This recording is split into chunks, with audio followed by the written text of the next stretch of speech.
32వ శ్లోకము.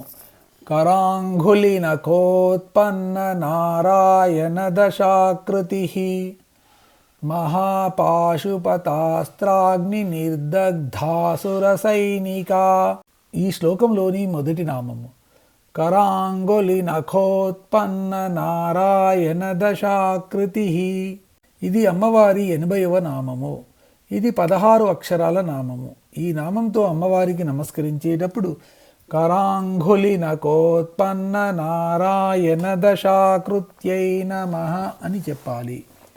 కరాంగులి అంటే చేతి వ్రేళ్ళ, నఖోత్పన్న గోళ్ళ నుండి పుట్టిన, నారాయణ విష్ణుమూర్తి యొక్క దశాకృతి దశావతారములు గలది.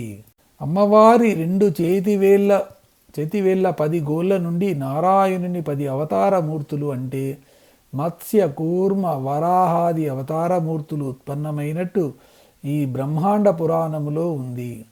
అటువైపు నుండి భండాసురుడు సర్వాసురాస్త్రాన్ని ప్రయోగించినప్పుడు సోమక, హిరణ్యాక్ష, హిరణ్యకశిపు, రావణాది రాక్షసులు పుట్టి శక్తిసేనలతో యుద్ధానికి సన్నద్ధులైతే అమ్మవారి చేతి వ్రేళ్ల గోళ్ళ నుండి పుట్టిన ఆ 10 అవతారమూర్తులు వారిని సంహరించారు. అంటే అమ్మవారు నోరు కూడా మెదపకుండా, చెయ్యి వ్రేలుగుణ్ణి కూడా ఉపయోగించకుండా, అవసరమైనప్పుడు గోరు కదిపితే చాలు గొప్ప గొప్ప అవతారమూర్తులే పుట్టి ఏమి చెయ్యమంటారు అని ఎదురుగా నిలబడతారన్నమాట. అమ్మవారు అంతటి శక్తి స్వరూపిణి అని తెలుసుకోవాలి. దశ అంటే అవస్థ అని, కృతి అంటే కృత్యము అని అర్థాలు చెప్పుకుంటే ఈ నామానికి వేరొక అర్థము చెప్పుకోవచ్చును. దేవుడైన నారాయణుని అంశలే జీవులు కాబట్టి అటు దేవుని పరంగా నారాయణునికి పంచకృత్యాలుంటాయి. వాటిని సృష్టి, స్థితి, లయ, తిరోధన, అనుగ్రహాలంటారు.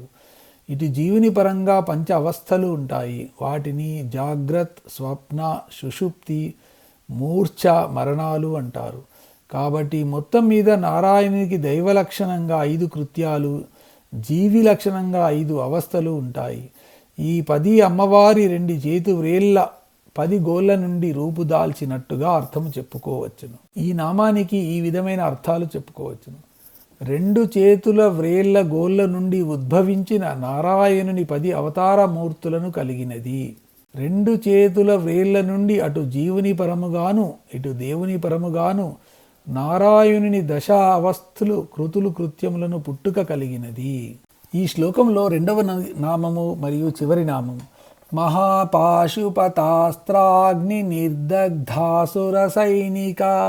ఇది అమ్మవారి 81వ నామము. ఇది 16 అక్షరాల నామము. ఈ నామంతో అమ్మవారికి నమస్కరించేటప్పుడు మహాపాశుపతాస్త్రాగ్ని నిర్దగ్ధాసుర సైనికాయై నమః అని చెప్పాలి. మహాపాశుపత అంటే మహాపాశుపతము అను, అస్త్ర అంటే అస్త్రము యొక్క, అగ్ని అంటే అగ్ని చేత, నిర్దగ్ధ అంటే నిశ్శేషముగా దహింపబడిన, అసుర సైనిక రాక్షస సైన్యము గలది. చాలామంది యుద్ధములో పోయినప్పటికీ భండాసుని సైన్యం ఇంకా కొంత మిగిలి ఉంది. మిగిలిన సైన్యంలో ఒక్కరు కూడా మిగలకుండా ఒకే ఒక అస్త్రముతో అమ్మవారు అందరినీ దహించి వేసింది. ఆ అస్త్రమే పాశుపతాస్త్రము. పాశుపతాస్త్రాలు 2 విధాలైనవి ఉంటాయి. ఒకటి పాశుపతము, దీనికి శివుడు లేదా ఈశ్వరుడు అధిదేవత. రెండవది మహాపాశుపతము, దీనికి సదాశివుడు అధిదేవత. ఇది పరమాణు బాంబు, హైడ్రోజన్ బాంబు లాంటిది. ఎంతో అవసరమైన సందర్భాల్లో దీనిని ప్రయోగించకూడదు. అందుకే విజ్ఞత, వివేకము గల వారికి మాత్రమే ఈ అస్త్రాన్ని ఉపదేశించాలి. పరమాణు బాంబును ఉపయోగించకూడని సందర్భంలో, ఉపయోగించకూడని చోట 2వ ప్రపంచ యుద్ధంలో ప్రయోగించడం వల్లనే జపాన్ దేశంలో హిరోషిమా, నాగసాకి పట్టణ ప్రజలు అందరూ ధ్వంసమయ్యారు. ఇప్పటికీ దాని ప్రభావం ఇంకా ఉందని అంటారు. అజ్ఞాన ఆసురీ భావాలు పెరిగిపోయి జీవుని అస్తిత్వానికే ముప్పు కలిగేట్లుగా ఉన్నప్పుడు మాత్రమే అమ్మవారు అనే జ్ఞానదేవత ఈ మహాపాశుపతాస్త్రాన్ని ప్రయోగించి వాటిని నిర్మూలన చేసి జీవుని ఒడ్డున పడవేస్తుంది. ఈ నామానికి ఈ విధమైన అర్థాలు చెప్పుకోవచ్చును. ఒకటి, మహాపాశుపతాస్త్ర అగ్నికి నిశ్శేషంగా ఆహుతి అయిన అసుర సైన్యము గలది. 2 అజ్ఞాన ఆసురీ భావాలును ఒకే ఒక అద్వితీయమైన సంకల్ప శక్తితో అంతము చేసినది. కామేశ్వరాస్త్ర నిర్దగ్ధ సభండాసురశూన్యకా బ్రహ్మోపేంద్ర మహేంద్రాది దేవ సంస్తుత వైభవ. ఈ నామంలో మొదటి శ్లోకము కామేశ్వరాస్త్ర నిర్దగ్ధ సభండాసురశూన్యకా. ఇది అమ్మవారి 82వ నామము. ఈ నామంతో అమ్మవారికి నమస్కరించేటప్పుడు కామేశ్వరాస్త్ర నిర్దగ్ధ సభండాసురశూన్యకాయై నమః అని చెప్పాలి. ఇది 16 అక్షరాల నామము. కామేశ్వరాస్త్ర అంటే కామేశ్వరాస్త్ర ప్రయోగముతో నిర్దగ్ధ నిశ్శేషంగా దహింపబడిన సభండాసుర శూన్యక భండాసురునితో కూడిన శూన్యక నగరము గలది. భండాసురుని వైపు ఉన్న రాక్షస సైన్యమంతా వధింపబడింది. ఇంకా ఒక్క భండాసురుడు మిగిలాడు. అతనితో పాటు పట్టణమైన శూన్యకా నగరము మిగిలింది. ఈ శూన్యకా నగరంతో సహా భండాసురుడు అమ్మవారు ప్రయోగించిన అస్త్రరాజమైన కామేశ్వరాస్త్రంతో నిశ్శేషంగా దహింపబడతాడు. ఈ కామేశ్వరాస్త్రము ప్రళయాగ్ని లాంటిది. ప్రళయం వస్తే ఇంకా ఏది ఎలా మిగలదో ఈ అస్త్రము ప్రయోగిస్తే కూడా అంతే. బ్రతకాలంటే మళ్ళీ పుట్టాల్సిందే. పుట్టగతులు లేకుండా కూడా చేసేది ఈ కామేశ్వరాస్త్రం. మనలో అజ్ఞాన ఆసురీ భావాలకు మూల కారణమైన వాడే ఈ భండాసురుడు. అసలు ఉండకూడని దాన్ని తాత్కాలికంగా ఉన్నట్టుగా భ్రమింపజేసేవాడే ఈ భండాసురుడు. అలా ఉండకూడనిది ఉన్నట్టుగా ఉండే అతని నగరాన్ని శూన్యక అనే పేరుతో పిలుస్తారు. ఈ కామేశ్వరాస్త్ర ప్రయోగానికి సహేంద్ర తక్షకాయ స్వాహ అన్నట్టు భండాసురునితో పాటు అతని నగరం కూడా నామరూపాలు లేకుండా దహించుకుపోయింది. అంటే వాడి నగరము కామేశ్వరుని లోనికి లీనమైపోయాయని అర్థము. చీకటి పోవడము అంటే చీకటి వెలుగుగా మారడము అని అర్థము. సూర్యుని సన్నిధిలో చీకటి పటాపంచలై సూర్యుని వెలుగులోకి లీనమైపోతుంది కదా. అలాగే జ్ఞాన ప్రబోధం వలన తెలివికి మెలకువ వస్తే ఇంకా అజ్ఞానానికి తావు ఉండదు. అలాగే స్వచ్ఛమైన ప్రేమామృతంలో ద్వేషం లీనమై ఉంటుంది. మొత్తం మీద ఈ నామానికి ఈ విధమైన అర్థాలు చెప్పుకోవచ్చును. 1 కామేశ్వరాస్త్ర ప్రయోగానికి నిశ్శేషంగా భండాసురునితో పాటు దగ్ధమైపోయిన శూన్యకా పట్టణము గలది. స్వచ్ఛమైన ప్రేమామృతములో నిర్మలమైన జ్ఞానాగ్నిలో లీనమైన అహంకార ఆజ్ఞాన స్థావరము కలిగినది. ఈ 33వ శ్లోకంలో 2వది మరియు చివరి నామము. ఇది బ్రహ్మోపేంద్ర మహేంద్రాది దేవ సంస్తుత వైభవ. ఇది అమ్మవారికి 83వ నామము. ఇది 16 అక్షరాల నామము. ఈ నామంతో అమ్మవారికి నమస్కరించేటప్పుడు బ్రహ్మోపేంద్ర మహేంద్రాది దేవ సంస్తుత వైభవాయై నమః అని చెప్పాలి. బ్రహ్మ ప్లస్ ఉపేంద్ర మహేంద్రాది బ్రహ్మ విష్ణు ఇంద్రుడు మొదలైన దేవతల చేత స్తుతింపబడిన వైభవ పరాక్రమ వైభవము గలది. దేవకార్య నిమిత్తమై చిదగ్ని కుండంలో ఉద్భవించిన జగజ్జనని భండాసురుణ్ణి వాడి సైన్యాన్ని వాళ్ళుండే పట్టణంతో సహా నామరూపాలు లేకుండా దహించి వేయడము జరిగింది. అసురుని బాధలు పడలేక మొరపెట్టుకున్న బ్రహ్మోపేంద్ర మహేంద్రాదులందరూ అమ్మవారికి కృతజ్ఞత తెలుపుకుంటూ స్తుతించారు. ఈ నామంతో ఒక ఘట్టము పూర్తయినట్లు లెక్క వేసుకోవచ్చును. బ్రహ్మ విష్ణువు ఇంద్రుడు మొదలైన దేవతల చేత స్తుతింపబడిన వైభవము గలది అని నామానికి అర్థము. 34వ శ్లోకము. హరనేత్రాగ్ని సందగ్ధ కామ సంజీవనౌషధి శ్రీమద్వాగ్భవకూటైక స్వరూపముఖ పంకజ. ఈ శ్లోకంలో మొదటి నామము హరనేత్రాగ్ని సందగ్ధ కామ సంజీవనౌషధి. ఇది అమ్మవారి 84వ నామము. ఇది 16 అక్షరాల నామము. ఈ నామంతో అమ్మవారికి నమస్కరించేటప్పుడు హర నేత్రాగ్ని సందగ్ధ కామ సంజీవనౌషధ్యై నమః అని చెప్పాలి. హర అంటే శివుని యొక్క, నేత్రాగ్ని లలాట నేత్రాగ్నికి మూడవ కంటికి, సందగ్ధ నిశ్శేషంగా దహింపబడిన కామ అంటే మన్మధునికి, సంజీవనము వంటి ఔషధి మందువలె పనిచేయునది అనగా పునర్జీవనము ప్రసాదించునది. ఈ నామం నుండి అమ్మవారి మంత్రరూపానికి సంబంధించిన వివిధ నామాలు, వాటి అంతరార్థాలు చెప్పబడతాయి. ఇందుకు ముందుగా అయ్యవారి ఆగ్రహము, అమ్మవారి అనుగ్రహము గురించి తేల్పే నామము చెప్పబడుతుంది. ఆ నామమే హరనేత్రాగ్ని సందగ్ధ కామ సంజీవనౌషధి అనే ప్రస్తుత నామము. ఈ నామానికి సంబంధించిన ఒక కథ ఉంది. ఇంద్రుని ఆజ్ఞపై మన్మధుడు రతీదేవితో కలిసి శివునికి పార్వతిపై మోహాన్ని కలగజేయడానికి ప్రయత్నిస్తాడు. ఆ ప్రయత్నంలో శివుని పాలనేత్రానికి ఆహుతి అయి శరీరాన్ని కోల్పోతాడు. రతీదేవి విలపించి పార్వతిని ప్రతిభిక్ష పెట్టమని ప్రాధేయపడుతుంది.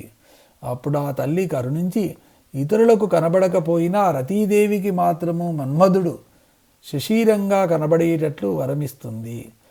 ఆనాటి నుండి మన్మధుడు అనంగుడు అంటే శరీరము లేని వాడయ్యాడు. కానీ రతీదేవికి మాత్రం కనబడతాడు. కాబట్టి ఆమెకు వైధవ్యము తప్పింది. ఇది కథ.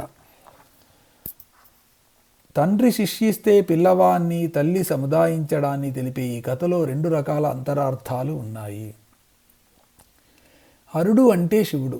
ఈ శివునికి 3 నేత్రాలు. 3వ నేత్రము పాల భాగంలో ఉంటుంది. కుడి కన్ను సూర్యాత్మకమైతే ఎడమ కన్ను చంద్రాత్మకము. ఈ పాలనేత్రము అగ్నితత్వాత్మకము. అగ్ని శుద్ధి జరిగితే అసలు విషయం తెలుస్తుంది. అందుకే శివుని ఈ 3వ కన్ను జ్ఞానాగ్ని. ఈ ప్రాంతం మధ్య ఆజ్ఞాచక్రం ఉంటుంది. కామము నిండి ఉన్నప్పుడు కన్ను మిన్ను కానరాదు. మంచి చెడులను విడమరిచి చెప్పే విచక్షణ ఉండదు. మన్మధున్నే కాముడు అని కూడా అంటారు. ఈ కాముడు కామానికి సంకేతము. శివుని 3వ కన్ను జ్ఞానాగ్నికి సంకేతము. హరనేత్రాగ్నికి కాముడు దగ్ధమవడం అంటే శివుని ఆగ్రహం ద్వారా కామదహనం జరిగి జ్ఞానోదయము కలగడము అని అర్థము. కాబట్టి కామదహనానికి అయ్యవారైన శివుని ఆగ్రహము అవసరము అని తెలుస్తుంది. ఇక అమ్మవారి అనుగ్రహము. మన్మధుడు దహింపబడిన తర్వాత రతీదేవి ప్రార్థించగా రతీదేవికి మాత్రమే కనబడేటట్టు వరమిచ్చి రతీదేవికి వైధవ్యాన్ని తొలగించడము అమ్మవారి అనుగ్రహాన్ని సూచిస్తుంది. ఈ అనుగ్రహం ఎంతటిదంటే నిశ్శేషంగా దహింపబడి బూడిద అయిపోయిన మన్మధుణ్ణి కూడా తిరిగి పునర్జీవితుణ్ణి చేయగలిగినంతటిది. మరి అలాంటప్పుడు ఈ అనుగ్రహము మాడిపోయిన మన్మధుని పట్ల సంజీవిని ఔషధం వంటిది అనడంలో తప్పేముంది? ఈ నామంలో ఈ ఆగ్రహ అనుగ్రహ రెంటికి సంబంధించిన గాథలు కూర్పు చేయబడ్డాయి. ఇక రతీ మన్మధుల గురించిన అంతరార్థం చూద్దాము. మన్మధుని భార్య రతీదేవి. అందానికి ఆనందానికి వీరిది చాలా అనుకూల దాంపత్యము. రతి అంటే ఆసక్తి, మన్మధము అంటే మానసిక మదనము అంటే అనుభూతి. కాబట్టి ప్రతి వ్యక్తిలోనూ ఆసక్తిని రేకెత్తించేది రతి కాగా అనుభూతిని ప్రసాదించేది మన్మధుడు. అందువల్లనే ఈ రతి మన్మధులు ఇద్దరూ ప్రతి వ్యక్తిలోని ఆసక్తి అనుభూతులతో ప్రతీకలు అంటే సంకేతాలు. ఆసక్తి అంటే కోరిక లేదా కుతూహలము. ఆసక్తి కలిగిన వాడు ఆ ఆసక్తి దేని మీద కలిగిందో దాన్ని పొంది అనుభవించినప్పుడు వాడికే ఆనందం కలుగుతుంది. అంటే అనుభూతి అనే మన్మధుడు. ఆసక్తి అనే రతీదేవికే తెలుస్తాడు కానీ ఇతరులకు తెలియడు. ఇది నిజమే. ఒక అనుభూతి మరి ఒకరికి ఎలా తెలుస్తుంది? అనుభూతి కేవలం వ్యక్తిగతము అని చెప్పుకోవడం కోసమే అనుభూతి అనే మన్మధుడు ఆసక్తి అనే రతీదేవికి తప్ప ఇతరులకు కనబడడు అని ముందు చెప్పి కథలో చెప్పడము. కలలో అయినా ఇళ్లలో అయినా ఇది సత్యమే. ఉదాహరణకి ఒకే మంచంలో కలిసి నిద్రించే ఇద్దరిలో ఒకరి కలలో తుపాకీ పేలిన ధ్వని ఉన్నప్పటికీ ప్రక్కనే నిద్రించే రెండవ వానికి ఏమాత్రమూ వినిపించదు. ఉదాహరణకి ఒకడు ఒక పండు తిని ఆనందానుభూతిని పొందితే ఆ అనుభూతి పండు తినే వాడికే తెలుస్తుంది కానీ ఎదుటి వాడికి తెలియదు. ఈ రెండు ఉదాహరణల్లో రెండో వాడికి తెలియనంత మాత్రాన మొదటి వాడికి ఏమీ నష్టము లేదు. అలాగే ఇతరులకు మన్మధుడు కనబడకపోయినా రతీదేవికి నష్టం జరగలేదు. శరీరం అస్థిరం, ఆత్మ సుస్థిరం అని కూడా ఈ మంత్రము సూచిస్తుంది. సృష్టి పునరావృతం అవుతూనే ఉంటుంది అని కూడా సూచిస్తుంది.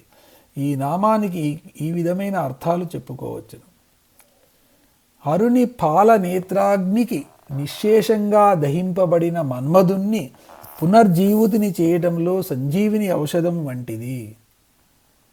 హరుని ఆగ్రహంతో అంతమైన సృష్టి కార్యాన్ని పునర్జీవనాన్ని అనుగ్రహించినది అని అర్థము. మూడవది, హరుని వల్ల కామదహనం జరిగితే ప్రేమ ఔషధంతో ఉపశమనాన్ని కలగజేయునది అని అర్థము. నాలుగవది, కామ ప్రకోపాన్ని తొలగించి ప్రేమ ప్రమోదాన్ని కలగజేయునది అని కూడా అర్థము. ఈ శ్లోకంలో రెండవది మరియు చివరి నామము శ్రీమద్వాగ్భవకూటైక స్వరూప ముఖ పంకజ. ఇది అమ్మవారి 85వ నామము. ఇది 16 అక్షరాల నామము. ఈ నామంతో అమ్మవారికి నమస్కరించేటప్పుడు శ్రీమద్వాగ్భవకూటైక స్వరూప ముఖ పంకజాయై నమః అని చెప్పాలి. శ్రీమత్ అంటే మంగళకరమైన లేదా మహిమాన్వితమైన, వాగ్భవ అంటే వాగ్భవము అని పేరు గల, కూట అంటే అక్షర సముదాయమే, ఏక అంటే ముఖ్యమైన, స్వరూప అంటే స్వరూపముగా కల, ముఖ పంకజ పద్మము వంటి ముఖము గలది. అమ్మవారి స్వరూపాన్ని 4 విధాలుగా గుర్తించవచ్చును. 1 స్థూల రూపము, 2 సూక్ష్మ రూపము, 3 సూక్ష్మతర రూపము, 4 సూక్ష్మతమ రూపము. 1 భౌతికమైన అవయవాలతో కూడిన అమ్మవారి దేహము స్థూల రూపాన్ని తెలియజేస్తుంది. 2 పంచదశి మంత్రాక్షరాలచే సూచింపబడే అమ్మవారి సూక్ష్మ రూపము. 3 కామకళాక్షరాలచే సూచింపబడి అమ్మవారి సూక్ష్మతర రూపము. 4 కుండలిని రూపమే అమ్మవారి సూక్ష్మతమ రూపము.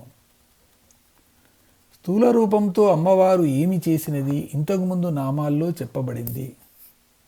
ఇక నుండి పంచదశాక్షరి మంత్రాక్షరాలచే సూచింపబడే సూక్ష్మ రూపాన్ని గురించి చెప్పబడుతుంది.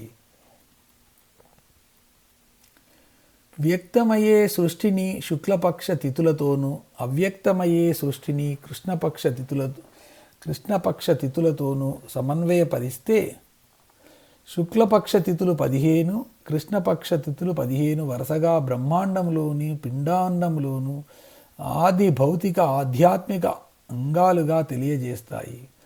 ఇవి 5 చొప్పున 3 వర్గాలుగా బ్రహ్మాండంలోనూ, 5 చొప్పున 3 వర్గాలుగా పిండాండంలోనూ ఉంటాయి. పృథ్వీ, అంతరిక్షము, వెలుగుల లోకము, దిక్కులు, అవాంతర దిక్కులు ఈ 5. లోక పాంక్తాన్ని అగ్ని, ఆయువు, ఆదిత్యుడు, చంద్రుడు, నక్షత్రాలు ఈ 5 దేవతా పాంక్తాన్ని, జలములు, ఔషధములు, వసస్పృతులు, ఆకాశము, ఆత్మ ఈ 5 భూప్రాంతాన్ని తెలియజేస్తాయి. ఇలా ప్రాంతాలుగా చెప్పిన 3 వర్గాలను ఆది భౌతికమైన లేదా బాహ్య పాంక్తత్రయము అంటారు. పాంక్తము అంటే 5 అని అర్థము. ప్రాణము, అపానము, వ్యానము, ఉదానము, సమానము ఈ 5 వాయు ప్రాంతాన్ని, నేత్రము, శ్రోత్రము, మనస్సు, వాక్కు, శరీరము ఈ 5 ఇంద్రియ ప్రాంతాన్ని, చర్మము, మాంసము, స్నావ, ఆస్తి, మజ్జ ఈ 5 ధాతు ప్రాంతాన్ని తెలియజేస్తాయి.